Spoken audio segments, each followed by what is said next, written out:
Welcome everyone to today's webinar, and in this we're going to explore governance for academy trusts and multi-academy trusts. I'm Catherine Patel, one of the partners in Buzzacot's charity and education team.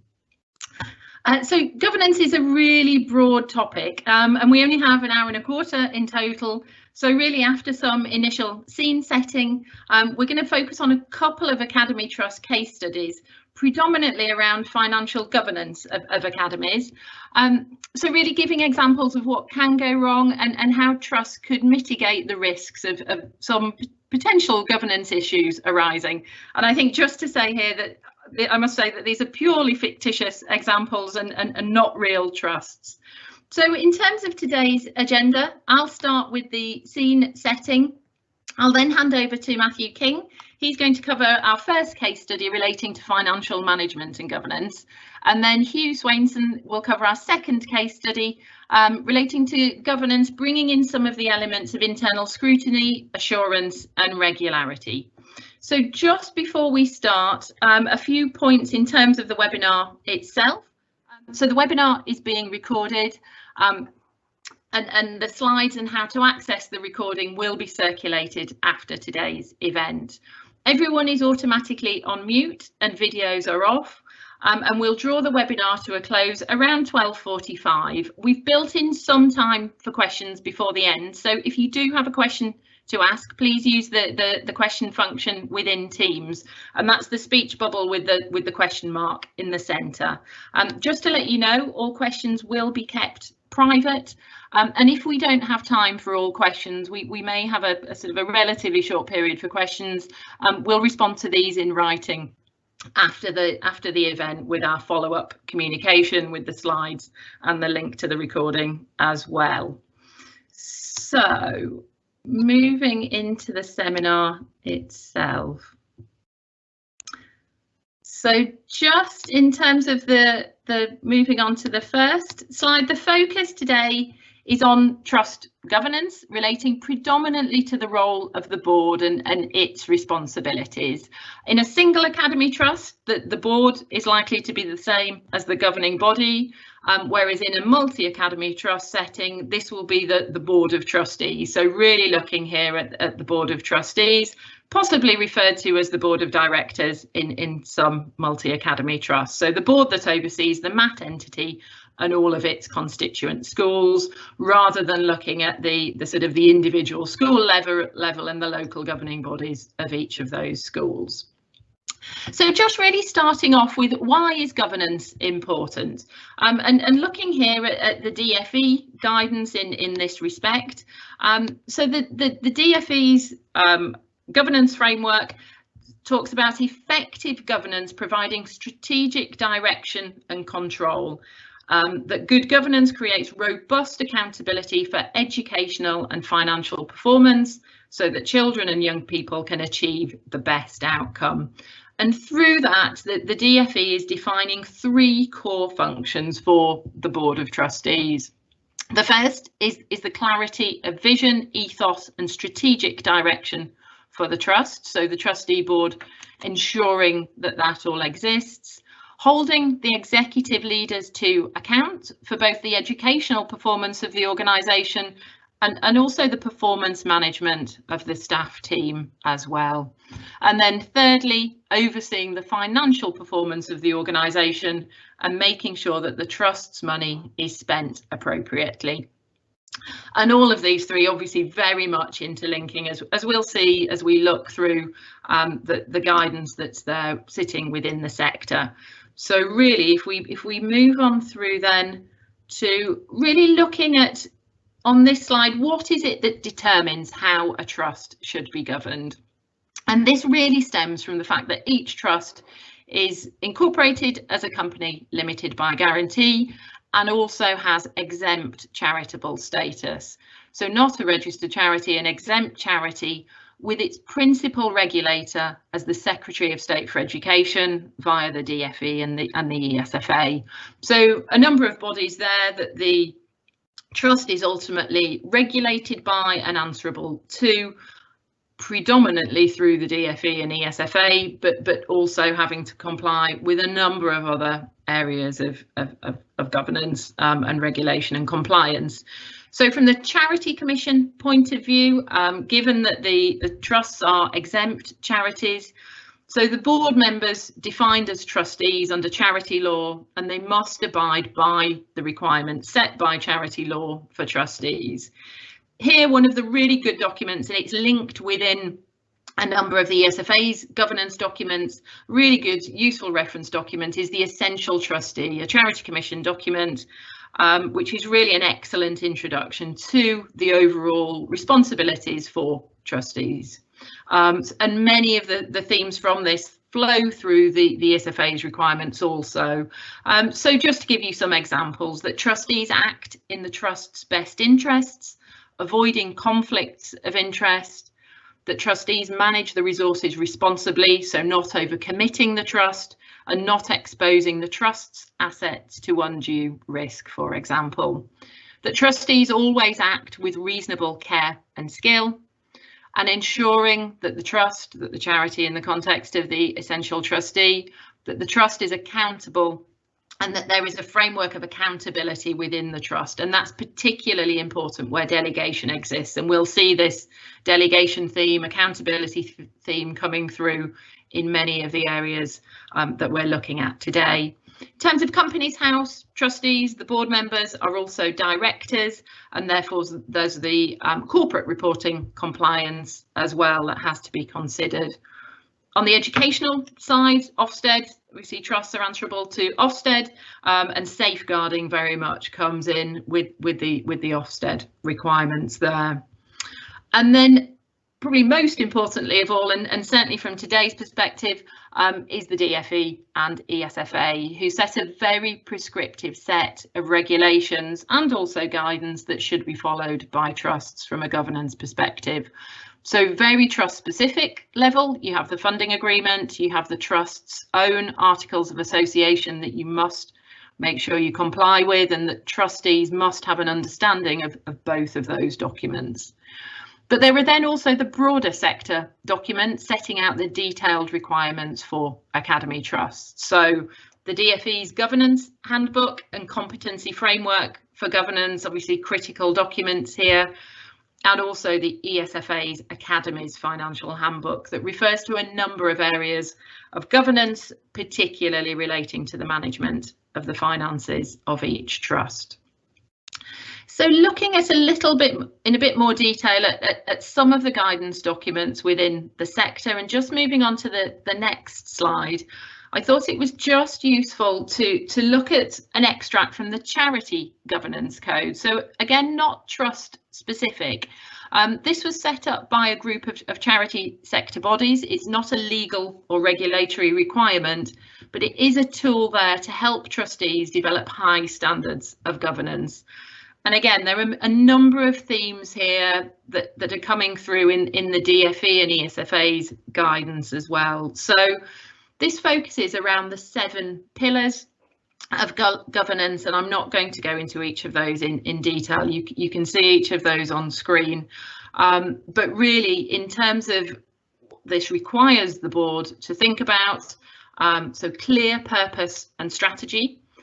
So with an understanding at board level of the performance of the trust against the strategy, the fact that the board and the trustees must always act in the best interests of the charity and the beneficiary group, so the trust and its educational beneficiary group, the pupils, and also looking at safeguarding as part of this, the appropriate safeguarding procedures and processes and reporting and compliance, obviously really important from an academy trust perspective. Also pulling out the need for having an effective board, and effectiveness comes through in a lot of what's talked about in many of the governance documents, so that the board works collectively as a team, takes collective responsibility, and here looking at vision and values as well. So does the trust have that clear vision, the values that it is aiming to attain at all times?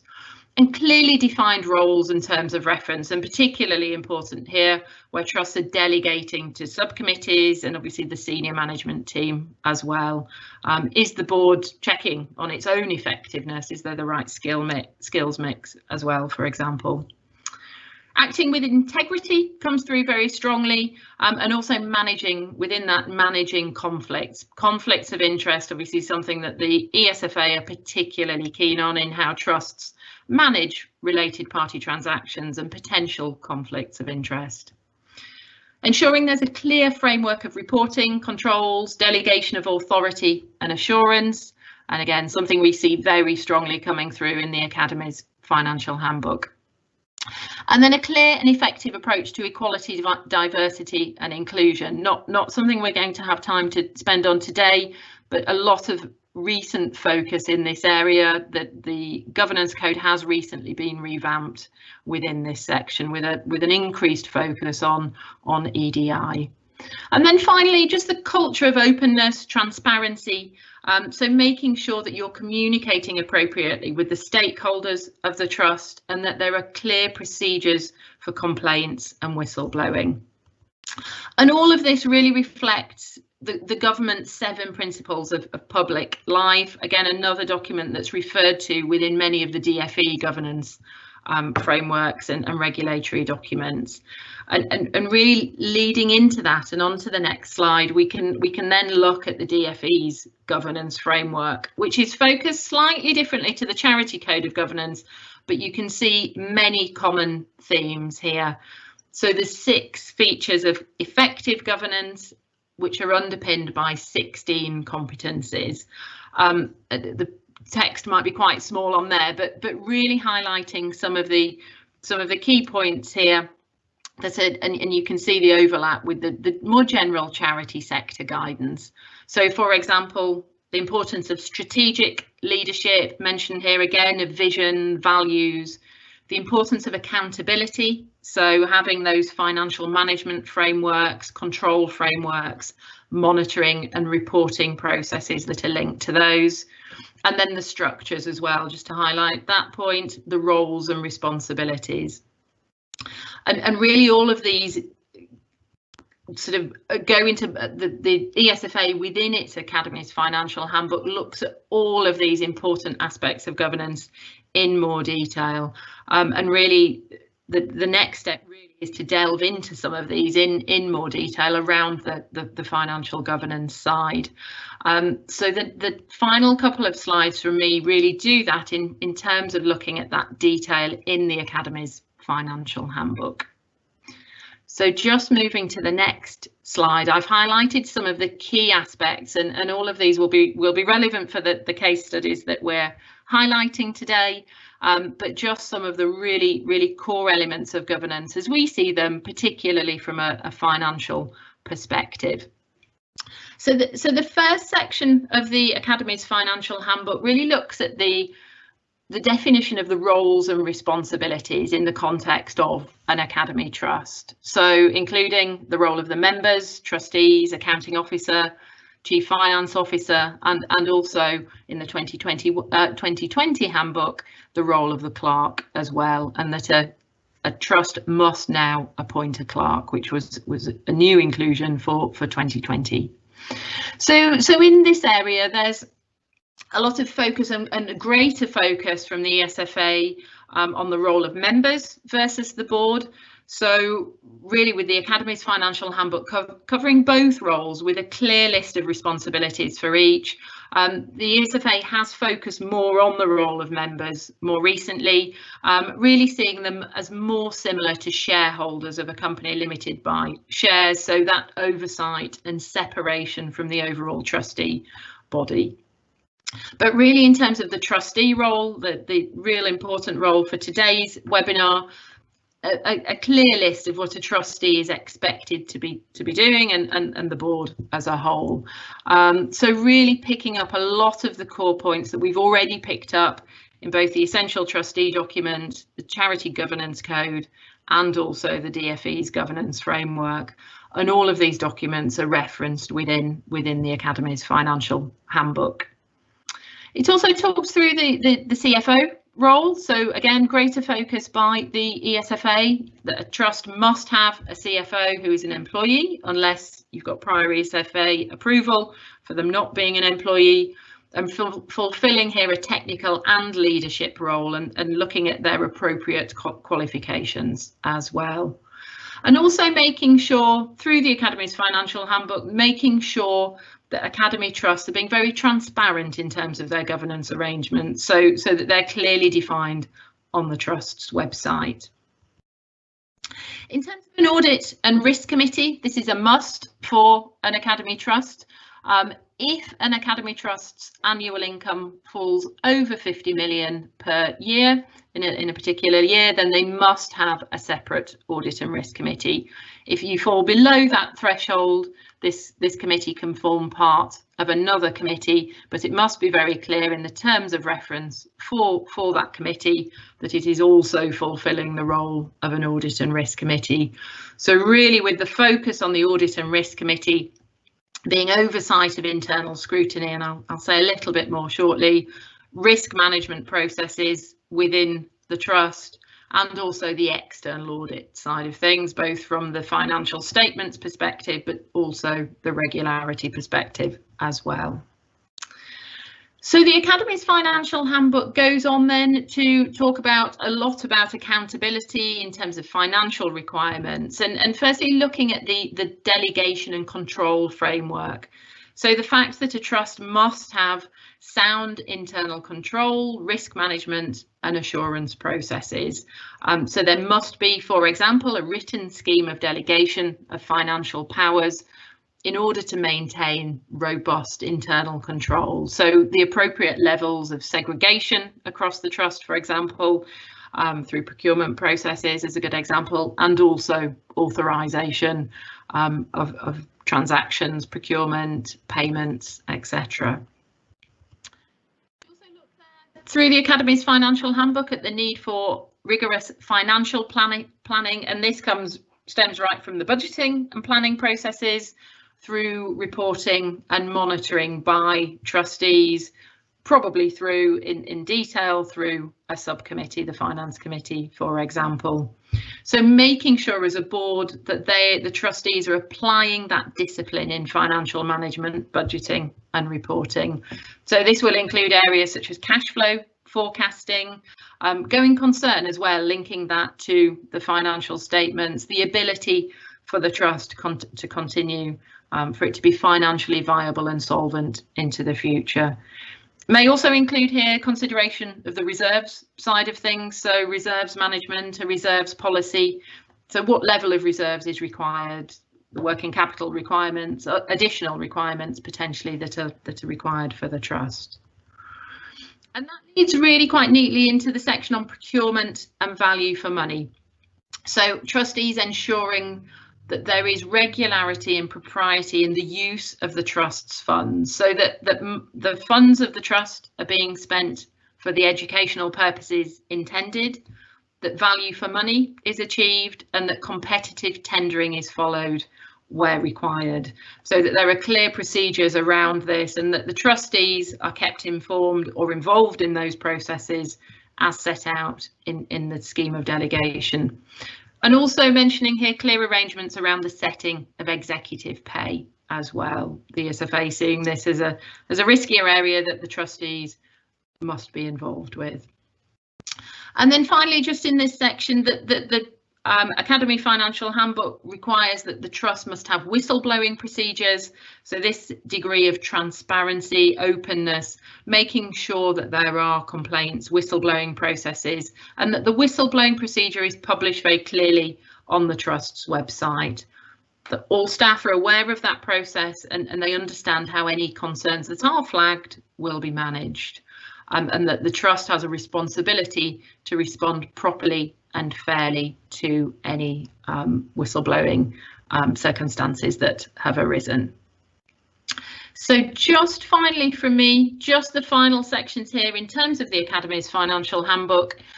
So a lot of detail within the handbook here relating to the requirements for the trustee board in terms of internal scrutiny, risk management as well. So making sure that the trustees are independent and objective in terms of the programme of work that's established, for example, on internal scrutiny, and that is directed by the Audit and Risk Committee. So the Audit and Risk Committee ensuring that risks are being addressed appropriately through internal scrutiny, and that they are reporting to the board on the adequacy of the internal control framework. And that's financial as well as non-financial controls, and also that the Audit and Risk Committee are reporting to the board on the adequacy of the management of risks and the procedures around that. So, for example, in terms of the risk register and how that links in to the internal scrutiny programme as well. Managing conflicts of interest and related parties, obviously something that the ESFA is particularly keen on, the need for the trust to maintain a register of interests and avoiding conflicts with the board and related parties wherever possible, making sure that approval and the reporting procedures for such transactions is adhered to strictly. And that really links into a number of other delegated authorities and ESFA approval that's required for a number of areas of what they perceive to be the higher risk transactions, employee settlements, leases, related parties. So trustees must be aware of all of these. And then really finally, just from me, sorry, I think we've not moved on a slide, sorry. Not my fault. So just finally there, in terms of external audit and regularity and propriety, so there's in respect to regularity, there's an annual statement in the accounts made by the accounting officer. So regularity, really looking at the fact that the public money that the trust receives is spent for the purposes intended by Parliament. Propriety, relating to the fact that the appropriate standards of conduct, behaviour and corporate governance are maintained. So the accounting officer will make this statement annually in the financial statements, and then external auditors will also review this and report and conclude within the financial statements, having conducted a programme of work looking at the trust's relevant policies, procedures and processes, governance arrangements in relation to these areas. So that was all I wanted to say in terms of the scene setting, but I'll now hand over to Matt, who'll look at a case study relating to some of the financial management aspects of governance.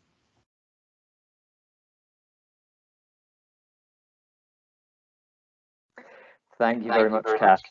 So this session is now going to cover financial management issues from a governance perspective, and we're going to look at this for around about 15 to 20 minutes. We're going to start with a case study with some very serious and over-exaggerated issues, and I'm going to stress again, as Kat said, that this is a completely fictional example, and although it's drawn from our experiences with Academy Trusts, it is entirely fictitious, and we don't see anything like the kind of horror stories in this case study at our clients. We're then going to go on to have a look at what went wrong with the example, before moving on to highlight some of the key themes and governance principles that can stop small issues snowballing into these sorts of horror stories that we're going to see in just a moment's time. So we've got the case study slide up on the screen there. So I'll just walk you through this quickly. At the end of August 2019, Forging Excellence in Education Multi-Academy Trust, or FEMAT for short, was a 12-school primary school multi-academy trust with income of around about 40 million and hubs in 3 cities, London, Sheffield and Birmingham. So it's a completely urban primary multi-academy. Early in 2019 to 20, it took on a 13th school, St Julian's Comprehensive School, a large senior school with an income of around about 12 million, and that's in a rural area of Dorset and was part of an expansion strategy for the trust as a whole. In terms of its governance structure, FEMAT schools each have a local governing body, but trust-wide policy and strategic decisions are made by the Board of Trustees with the assistance of subcommittees in the fields of education, safeguarding and finance. From a financial perspective, the Trust has a finance director, Mr. Smith, and he's the sole member of finance staff at Trust level. He's responsible for overseeing the statutory audit, for intercompany reconciliations, for bookkeeping at trust level, and for looking after the trust-wide financial strategy. And he is in turn responsible for looking after 8 bursars who manage the bookkeeping at either 1 or 2 of the individual schools. The Finance Committee receive a short, cash-based profit and loss report each quarter. So coming back to this new school, St Julian's then, that was taken on in record time in just a month and a half. It's recorded an annual deficit of around about £2 million for the last 3 years, and its own free reserves as a school stand at about £8 million. Shortly before entering FEMAT, St Julian's Board of Governors decided that the sports hall needed urgently replacing with more modern facilities. After joining the MAT, a proposal for a contract of a cost of £6 million was brought before the Trust Finance Committee at a meeting on the 3rd of September 2019. Now that followed a short tendering exercise taking place by the school's governors themselves, in which 3 quotes were obtained and prospective contractors were interviewed. The trustees agreed that the school would fund that from its reserves and selected the lowest quote. And although they'd selected the lowest quote, the trustees, Mr Smith and Mrs Singh, the bursar at St Julian's, were unaware that a newly appointed trustee, Mr Taylor, owned a controlling share in the selected company, Scaffold and Mortar Construction Limited. Meanwhile, in the Sheffield hub, Urban Pastures Primary School and Steelside Primary School are both looked after by Mrs Davis, another one of our bursars. Steelside is an outstanding school which has historically seconded its staff to the other hub schools at Sheffield to improve maths teaching at those schools. Unfortunately, it's losing pupils due to gentrification of the catchment area, which is driving down its annual gag income and reserves. Mrs Davis prepares a consolidated financial summary to both local governing bodies and hides the increasing deficits at Steelside by increasing her recharges to Urban Pastures Primary School for the seconded staff. Let's go several trust board meetings down the line and get to July 2020 at this point. The cash profit and loss account arrives on the trustees' desks for review. The sports hall project at St Julian's has exceeded the original contract value and cash reserves over there are running tight. Now it transpires that Scaffold and Mortar Construction Limited have offered to expand the project to include extra space, an office suite and the floor of additional classrooms on the sports hall. Mrs Singh, the bursar, had agreed without informing anybody except the heads of school, the head of PE and the head of humanities. Now naturally they're all teachers and they readily agreed to all that extra teaching space. Thinking that the accounting reserves would cover the extra cost, but not factoring in the new top slice service charge from Trust's head office, St Julian's is beginning to find itself in a really hefty overdraft position at the 30th of August 2020, as noted. And meanwhile, in the Sheffield hub, Urban Pastures has continued to spend its usual high amounts on teaching assistants and embarked on a major programme of redecorating at the end of the summer. And combined with the additional recharges from Steelside Primary, this has resulted in the payroll payment having to be deferred by 3 days until receipt of August's gag income, so they've also run into cash flow problems. An awful lot of the weaknesses leading to these issues were picked up in lengthy recommendations made by the auditors in their management letter, an awful lot of which were repeats from the previous year. Now, those in turn were picked up by the ESFA in their review of the post-audit reports, and they launched an investigation after the year end into the trust and issued them eventually with a financial notice to improve on several grounds. So let's move on now to the next slide and have a look at what went wrong. Hopefully, from my description of this particular trust, you'll have seen a number of red flag issues and breaches of the financial handbook, things that Kath was talking about earlier. Now, some of these points sound rather extreme, but the ESFA does periodically find issues like this in academy trusts.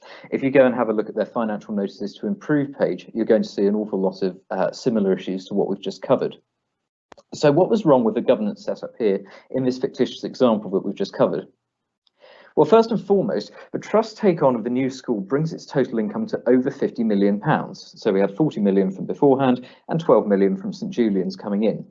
That means that it must establish a separate audit and risk committee in addition to the extant 3 subcommittees. A lot of the subsequent issues might have been avoided had an audit and risk committee been appointed to independently challenge and scrutinise issues which seem to have passed the finance committee by. An audit and risk committee, fulfilling its proper function, would have established a programme of risk-based internal scrutiny to examine potential areas of weakness or potentially risky areas, for example, procurement or recharges. Let's have a think now about the form and the content of the management accounts. So we have our Mr. Smith, the finance director.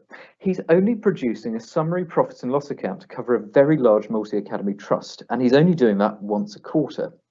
So under the Academy's financial handbook, every trust must prepare monthly management accounts under a specified format, which includes a SOFA, a balance sheet prepared under full accruals accounting, and a cash flow forecast. These must be sent to the Chair of Trustees every month and to the board every other month. A fuller picture, including a forecast and a properly laid out budget, might have flagged up the possible issues in the overspend on the sports hall project, as well as those issues occurring with the overcharging in the Sheffield hub. Looking at capital and revenue funding for a moment, there's no clear indication that the Trust is monitoring the breakdown of funding and expenditure between capital and revenue items. Importantly, for the management of the sports hall, the trustees agreed for St Julian's to fund the entirety of the project from its free reserves without challenging management to locate capital grant funding for the work over and above the revenue funds that already existed at the school. Now, capital funding can be difficult to obtain. However, it could have been obtained for applications to the DfE's Condition Improvement Fund, for example, and they have been known to fund large projects such as sports halls in the past. Drawing on from that, we've thought about revenue and capital funds and the income side of things, but what about reserves management and forecasting itself? There's no clear indication that the Trust is monitoring the school's reserves on an individual level from the case study we've just looked at. Now, this links into both issues in the case study. Firstly, the willingness to proceed with that £6 million project just from £8 million of reserves does call into question whether the trustees were managing or examining the reserves levels of the schools in isolation. Secondly, the activities of its Sheffield hub, with the burst of window dressing, actually going a bit beyond window dressing and making payments to manipulate the results of the two primary schools, indicates a lack of monitoring on either of the schools' revenue reserves. Now, these issues would have been resolved with more robust management accounting, as noted above, and additional challenge from various levels of the trustee board. Let's move away from that for just a moment and have a look at tendering and procurement. Now, actually, in this instance, the Trust did appear to be following a due process. A three-quote tendering procedure, including interviews, took place. However, the Trust Board appears to have simply agreed to the lowest quote, rather than looking at other factors which might impact on efficiency, economy, and effectiveness. Now, given the latest developments, or the later developments rather, with St Julian's School opting to expand the project, challenge from the board and a greater understanding of its school's needs in detail might have identified that additional need for extra space at the school. And it's entirely possible that one of the companies producing a more expensive initial quote could have worked out cheaper for the larger project than Scaffold and Mortar's later additions to the bill did at £2 million. Now, I'm going to come on to declarations of interest here. It wouldn't be a governance webinar if we didn't cover declarations of interest, because it's one of those hot potatoes at the ESFA and a major area of interest. Here, the Trust Board have happily approved a contract with a company owned and controlled by one of its own trustees. The board should be aware of one another's interest through regular declarations of interest, both in meetings and formal published registers of interests.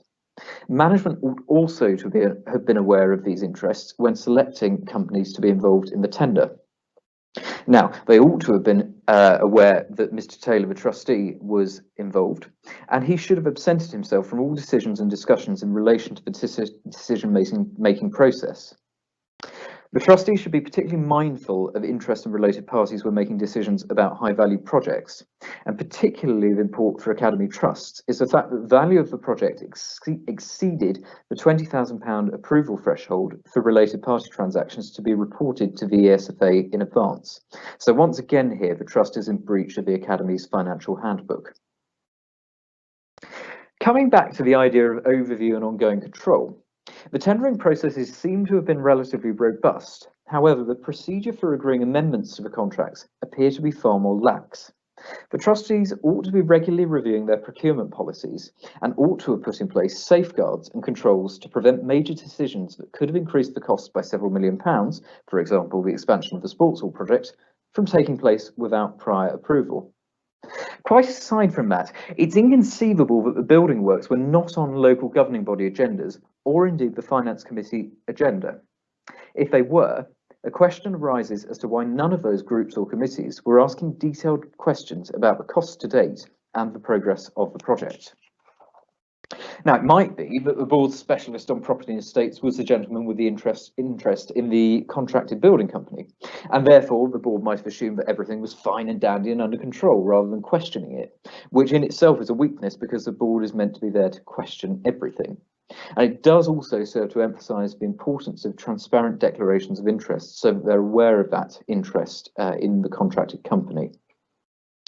Now, a slightly more subtle point that some of you might have picked up on is that the trust's finance function appears to be understaffed. A sharper board might have looked into the reasons why they were not receiving sufficient information from their finance manager and information on a more timely basis than once a quarter. From that, they might have concluded that Mr. Smith was unable to manage record keeping, procurement, debt collection, strategy and forecasting for the MATs without additional support. You might also have noticed some additional points which are more relevant to overall strategy and general governance and financial oversight. So number one, the Trust's very speedy take on of a school running a historically near deficit for the last few years does indicate a lack of measured due diligence. Now, that might be a little bit unfair on our Trust board because I didn't mention anything about the due diligence process, but the time frame that was involved does indicate that very little was undertaken.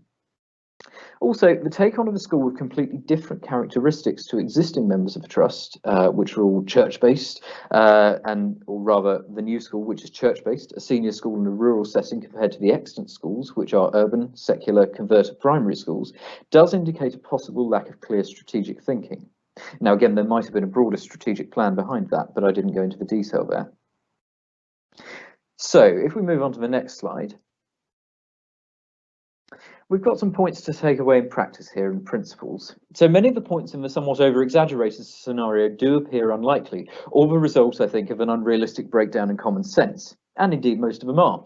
But there are a number of good practice points here which can be drawn from the above scenario, which might prevent more subtle breaches of the financial handbook from taking place.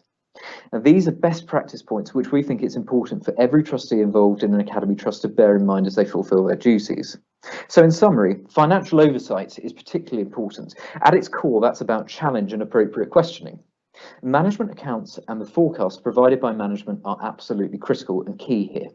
So the kind of questions that you ought to be asking yourself as trustees are, do you have all the figures you need to draw a conclusion about your trust's financial position and performance and its outlook?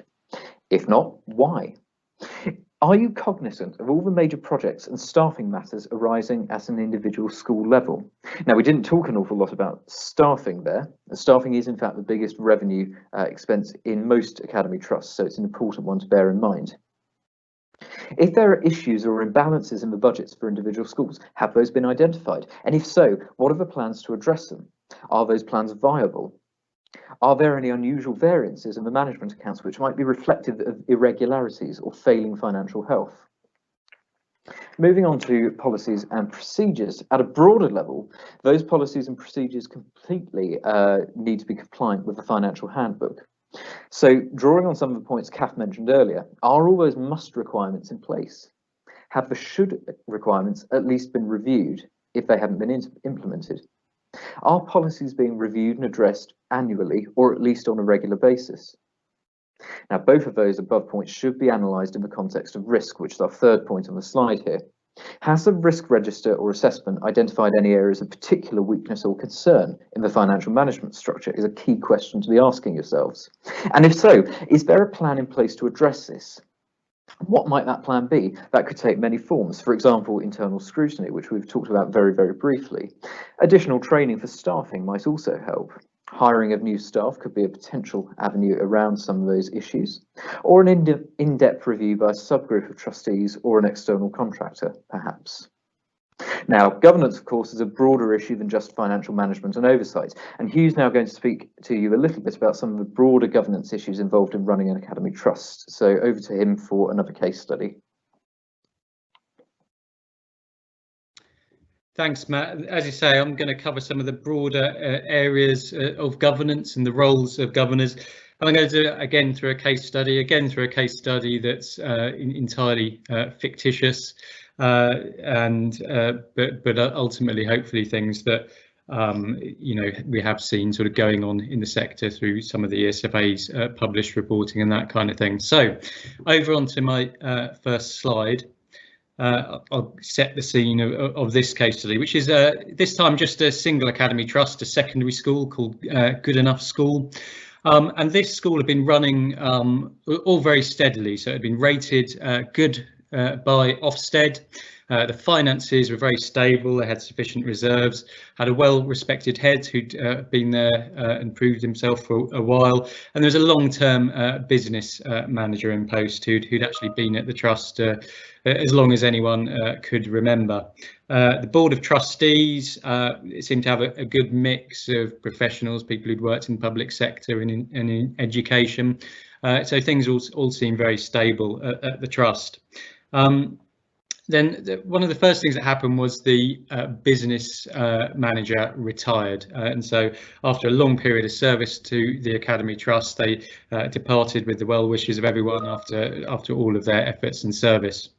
And so a new business manager was appointed. So the new business manager went through a proper recruitment process and appointed someone who had experience of working in schools.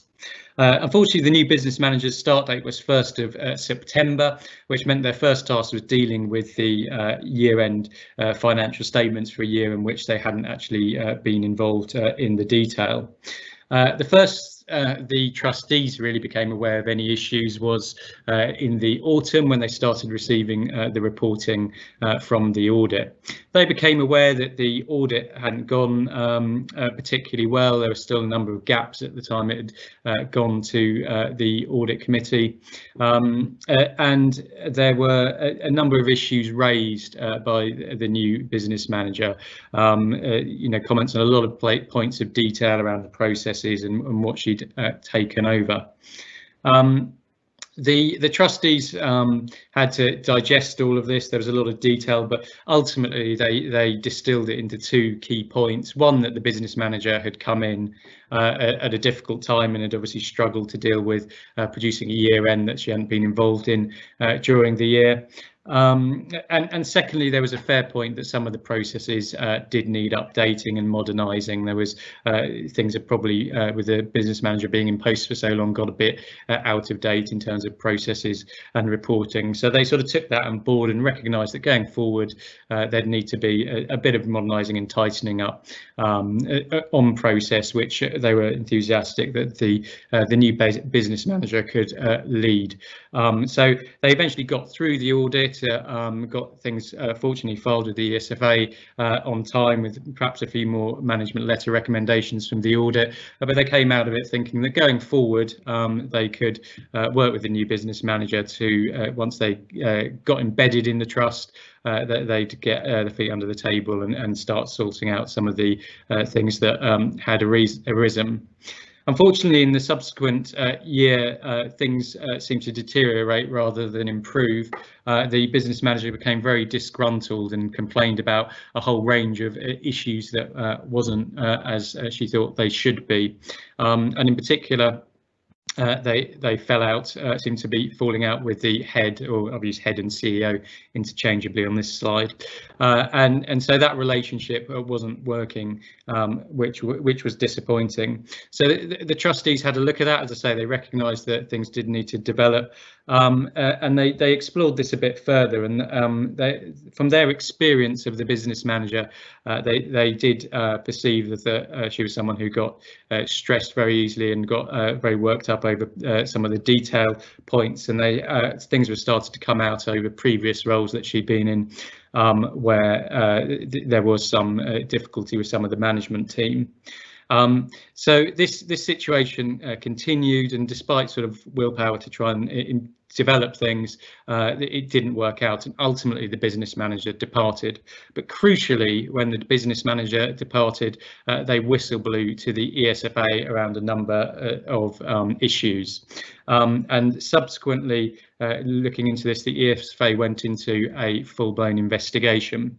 And unfortunately for the trust, they substantiated some of the business managers' claims within their investigation, specifically points around recruitment practices and progression of staff within the Academy Trust not being in line with proper processes, and also some expenditure that wasn't in line with the right processes. So things including some Apple computers that were purchased for some of the senior management team that hadn't gone through the correct procedure.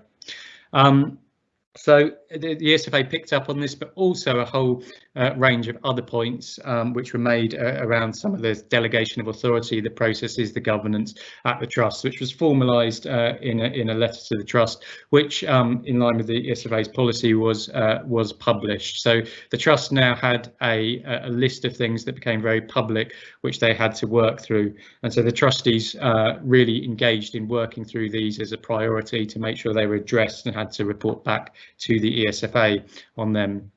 Unfortunately, the situation continued to deteriorate as further allegations against the head came to light. A lot of them were around bullying and also processes around progression and things within the Academy Trust not being in line with proper practices.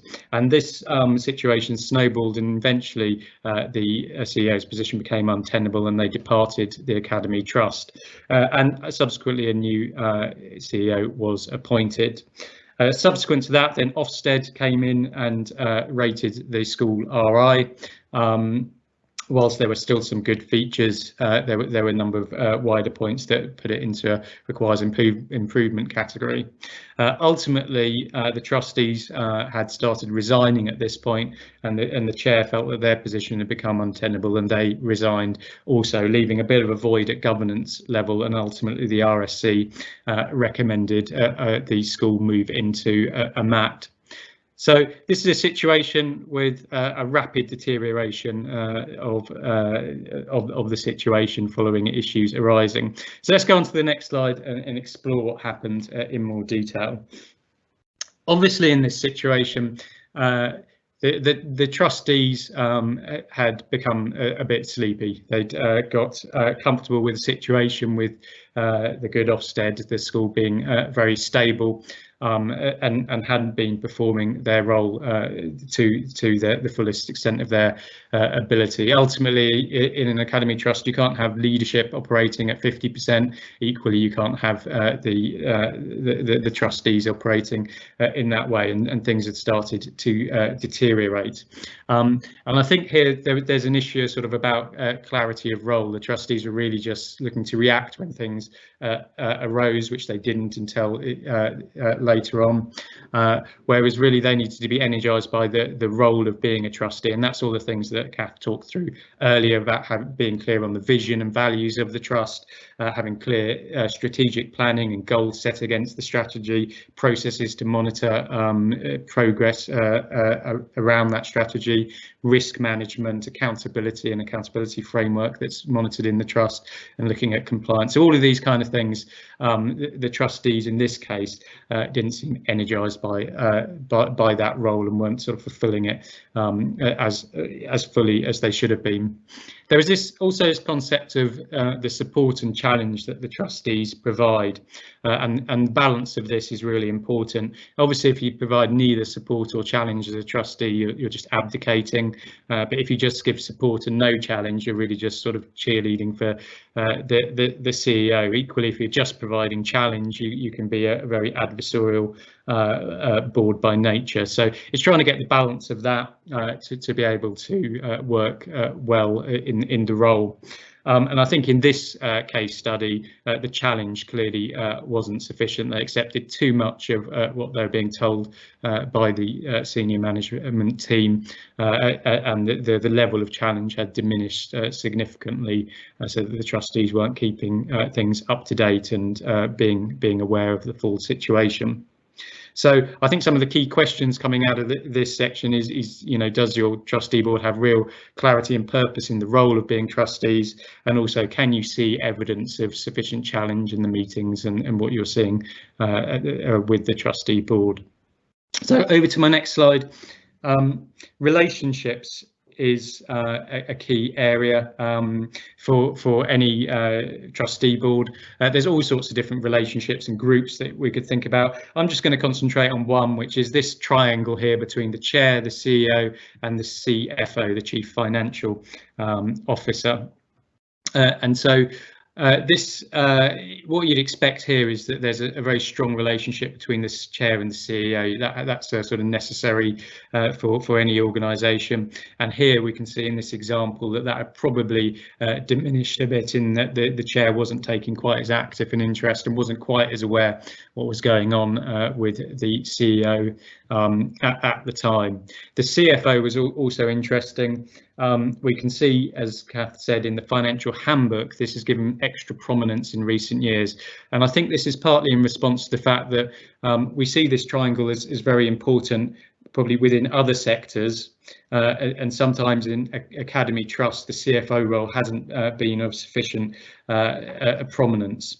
It's really important in this situation. If we could see their first business manager that they had, he clearly wasn't sort of up to the task. He wasn't keeping things up to date. The chair should have been aware of this and either sort of the trustees dealing with that or certainly compensating for the fact that this wasn't as it should be. The CFO gives a really good perspective on compliance and the finances of the trust, which is really important for the board to engage with. Once they got the new business manager in place, they did try to engage with that situation. I don't think the trustees were necessarily wrong to kind of try and understand the broader context of what they were seeing with the new business manager. We do see scenarios where there is things that arise that are a storm in a teacup.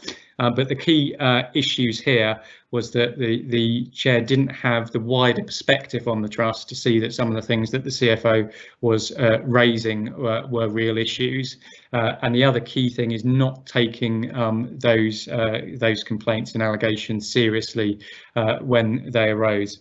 And this is something that we see come up time and again in case studies. Yes, you've got to have balance to things, but ultimately, if things do arise, it's really important to take those matters seriously and follow them through.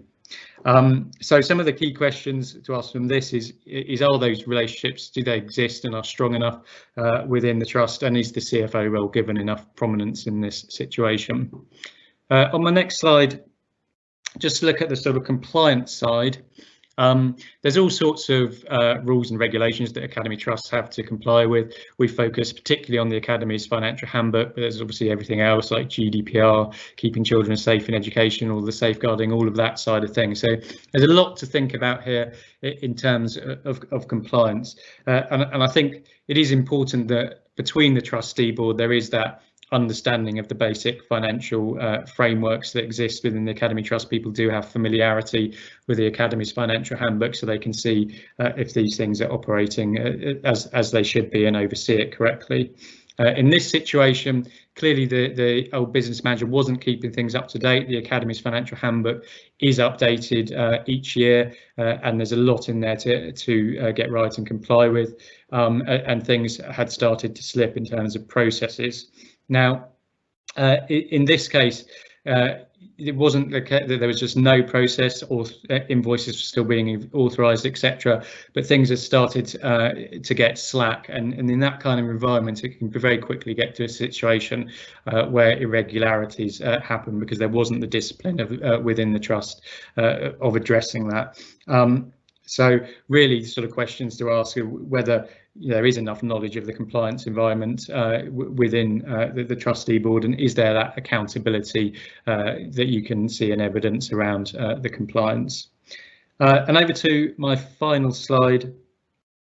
One of the things that we saw here is on the oversight side. So the trustees have potentially taken a little bit too much reliance on what they were being told from senior management without challenging some of that. Of course, reporting from management is an absolutely key tool for trustees. That's how you get a lot of information, and by requesting and scrutinising and challenging that information, that is an important part of the oversight that trustees provide. But this is concept of triangulation, trying to make sure that you're not purely reliant on one thing. So it's what your people are telling you, what you're seeing for yourself through the reports that you're getting or requesting, and what you see for yourself at the school.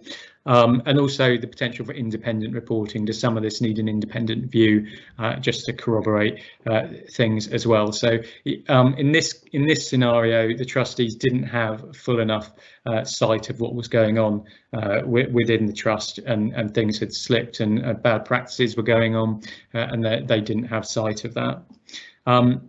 And there's this concept of 3 lines of defence which can be useful here. So how this works is that at the basis you've got all of your policies and controls that exist within the Academy Trust. So you've got to make sure that your policies are kept up to date, relevant, and have got the right kind of controls and delegation of authorities, etc. in there. But your second line of defence is then the monitoring and reporting from that. So the reports that you get up from management, the scrutiny that you give to management, and the controls that management have over to make sure the basics are happening properly.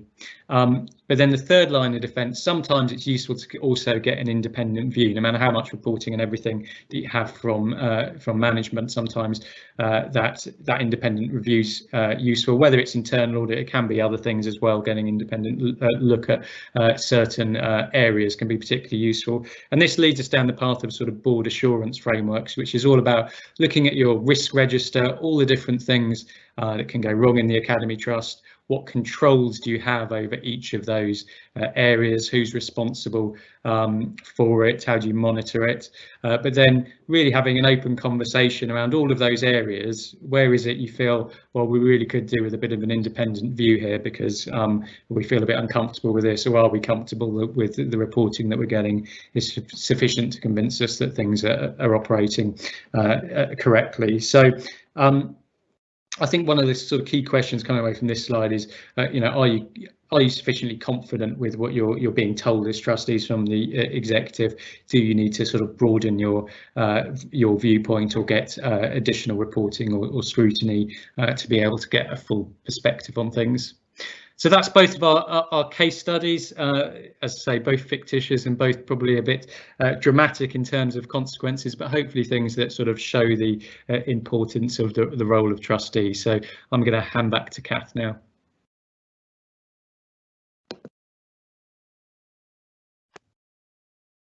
Many thanks, Hugh and Matt, for those case studies. We've just got a handful of questions, not too many have come through. So I can deal with the first couple of those, and then I'll pass to Hugh for the third one. So a question has come through: who is responsible for knowing about and dealing with a whistleblowing complaint? So on this, the governance handbook for Academy Trusts suggests that Academy Trusts appoint at least one trustee and one member of staff to contact if staff members have concerns. So really you're nominating a small group of individuals who are clearly named within that procedure, so that every staff member knows who to turn to, and I guess then it's really making sure that procedure makes it very clear that there's a process for full investigation of that whistleblowing complaint. There's confidentiality, and it's very clear the requirements about dealing with a whistleblowing complaint fairly and properly, that it's very clear that the process will be appropriate. But in terms of who, then it's to have a representative from the trustee board, at least one representative, and also a staff member who you would imagine would be a relatively senior staff member. There was a second question relating to should the CFO have an accountancy qualification? So there is a specific section on this within the Academy's financial handbook. And actually it doesn't say they have to have an accountancy qualification. So the trustees must consider the appropriate level of qualification for the CFO. So that can be a qualification, as in an accountancy or business professional qualification, or it can be by experience. So really, and the handbook is suggesting that you look at this on the basis of risk, and what they seem to be suggesting is that for larger trusts, for MATs, then really it would be expected that the CFO would have a business or accountancy qualification. They list a number of the accountancy professional bodies of which you'd expect that CFO to be a member, but it's not a must that in every trust they have to have that professional accountancy qualification.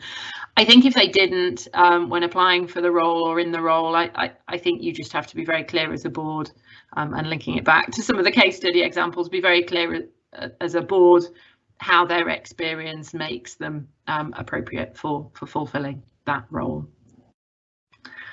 And then the other query related to, so this is from a new trustee of a large multi-academy trust, and the question here was really linking to how does the board get assurance that all of the very extensive policies of the trust are actually being implemented in the schools in practice, that they're driving the desired impact and they're not creating any unplanned impact or compliance costs.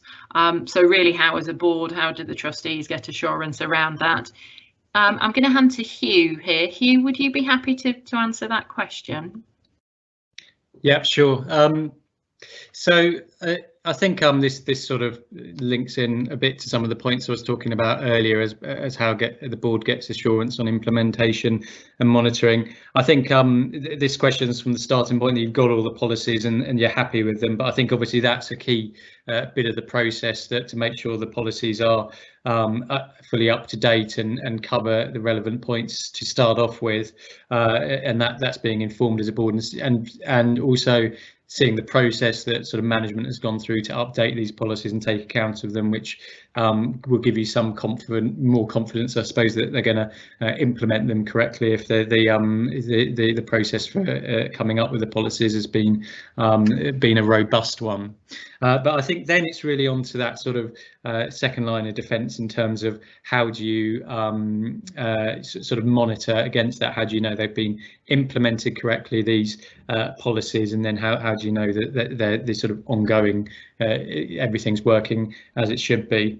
Well, I think for this, it's getting that reporting as a board. So, you know, certainly the sort of you'd expect those sort of updates and management around sort of the implementation and getting that reporting back. So not just saying that we've approved the policies, finding out subsequently what was, you know, some of the key aspects of the implementation and what had gone well, and getting that sort of, you know, accountability back from management as to how the implementation worked. But then you're looking at the sort of monitoring side of things. So what do you get in terms of reports? You get sort of ongoing reports from management.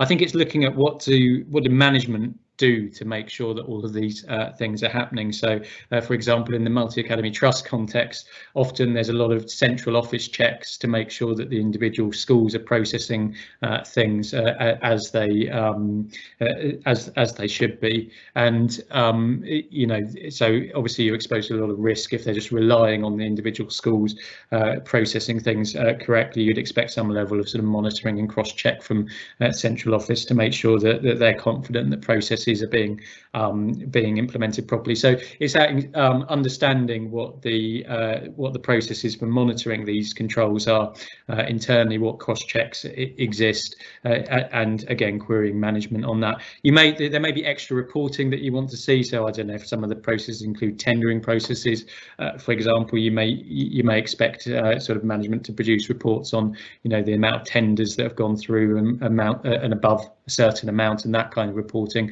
so that you have sight of what's going on. So as long as you get that level of monitoring up to the board so that you can see, have oversight of what's going on. That's really crucial. And then again, that third line of defence is some of this, even no matter how much management tell you it's working, you want to just get some independent assurance and someone to check that some of this is working. That can be really valuable. The other part of this question was on about sort of not creating unplanned impacts or costs. I mean, that's a tricky one. I mean, you've got to look at that in the planning, how onerous are some of the things that are being created here, and get feedback processes from management. I mean, a lot of these things are always a balance. You've got a lot of compliance requirements to deal with, but ultimately you've got to sort of run an academy trust efficiently, and it's getting the balance between those two things. But I think with a lot of these things, they're very sort of tried and tested areas that academy trusts have standard processes on tendering, procurement, and other monitoring processes as well.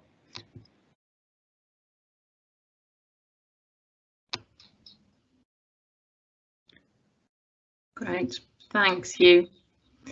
So we've probably time for one or two more questions. We have one in here relating to when there's a lot of financial information, how can you figure out how things are going right or wrong? I mean, I'll start off that. Matt, you might want to add in after I've commented.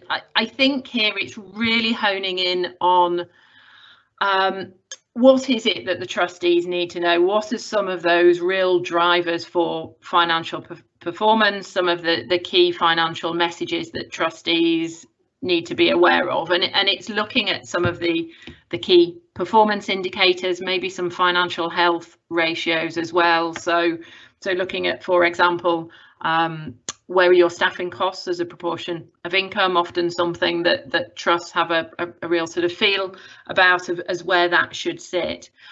So I think it's simplifying the financial information sufficiently in your reports that you're seeing at board level, but equally also knowing that where there are unusual variances or something seems to be not quite as it should be, that you're challenging, and that there is the backing information and supporting information that exists behind that. What you don't want to be doing is having information that's far too summary level, and therefore you can't identify where things may be going wrong. But I think looking at some of those real financial health indicators can sometimes help. Matt, did you want to add anything to that?